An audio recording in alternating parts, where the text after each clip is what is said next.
मुसलमान जिसको एक बीमारी कभी नहीं हो सकती थी, सबसे ज्यादा गोली बिक रही है ज़ैनेक्स की पाकिस्तान में। डिप्रेशन, मोमिन को कैसे डिप्रेशन हो सकता है? अल्लाह वाले को कैसे डिप्रेशन हो सकता है? तुमने तो पहाड़ जमीन एक कर दिए, माजी का रेफरेंस है तुम्हारा, तुम कैसे घबरा गए आगे से? तुम्हें क्यों मायूसी हो गई? डाउट कहां से आ गई? जबकि पहला जुमला अल्लाह कुरान में कहता है इंसान और बंदे का ताल्लुक कायम ज़ालिकल किताबु ला रैब फीह से होता है। हम कैसे शक में आ गए? अगरचे वो बहुत आगे निकल गया है, अगरचे मद्दे मुकाबिल बहुत आगे निकल गया है, तो जिंदगी इन्हीं चीजों का नाम है बेटा। लोग तुझसे आगे चले जाएंगे, लोग तुझे पीछे छोड़ जाएंगे, क्योंकि तेरे पास वसाइल नहीं होंगे, तेरे पास असबाब नहीं होंगे, तेरे पास वो शोहरत नहीं होगी, वो तलक्की बिल कबूल नहीं होगी, लोग तुझे अब मानते नहीं होंगे, तेरा सिक्का बिकता नहीं होगा, तू लोगों की धड़कन नहीं होगा, तू किसी का एहसास नहीं होगा और किसी की फिक्र नहीं होगा। इन लम्हात में और इन वादियों में लीडर पैदा होता है, इन लम्हात में और इन घाटियों के अंदर एक इमाम और क़यादत जन्म लेती है, और इन्हीं औकात के अंदर एक रूह अपनी एक्सीलेंस को अटैच करने के लिए एक अहद उठाती है, एक अज़म बनाती है, एक कसद बनाता है, इरादा करता है, और उस इरादे को एक अमल की शक्ल इख्तियार करता है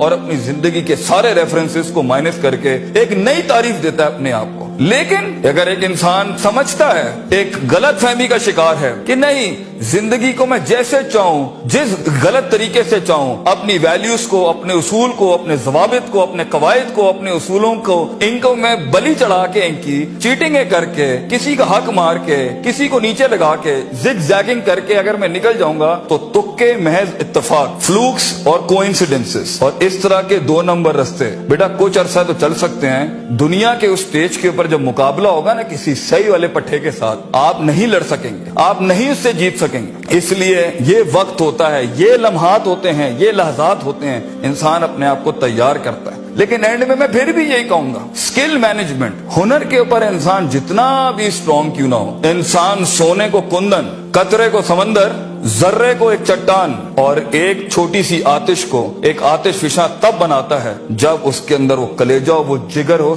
परसिस्टेंट रहने का, पेशेंट रहने का, साबिर रहने का, कंसिस्टेंट रहने का, कांस्टेंट रहने का, मुस्तकिल मिजाज रहने का, इस्तकलाल रहने का, कि I'll keep falling down and I'll keep moving forward, I'll keep falling down and I'll keep moving forward. He strikes his way in those storms that are meant to nail him down. तो ये सबर के बगैर ये सफर नहीं हो सकता, ये सबर के बगैर, ये तहम्मुल के बगैर, इन इत्मीनान और इनके बगैर वो सुकून नहीं मिल सकता। वरना स्ट्रेस मार देगा, एंग्जाइटी मार देगी, जेलसी मार देगी, तकब्बुर मार देगा, हसद मार देगा, हिक़्द मार देगा, ये सारी चीजें गिरा देंगी। वो जो तेरे उस दर्द को और तेरी सिस्कियों को और तेरी उन तकलीफों को नहीं समझ सकेंगे। बेटा इसको सुकूत लाना अपने अंदर, मुंह को खामोशी दो और कलेजे को आवाज दो अपनी परफॉर्मेंस के साथ, अमल के साथ, कंसिस्टेंसी के साथ, तफक्कुर के साथ, तफक्कुर फिर शरा के साथ, अल्लाह के दीन में तफक्कुर, तफक्कुर फिर नास, लोगों के अंदर आप तफक्कुर करें, तफक्कुर फिल कौन, अल्लाह की कायनात में तफक्कुर करें।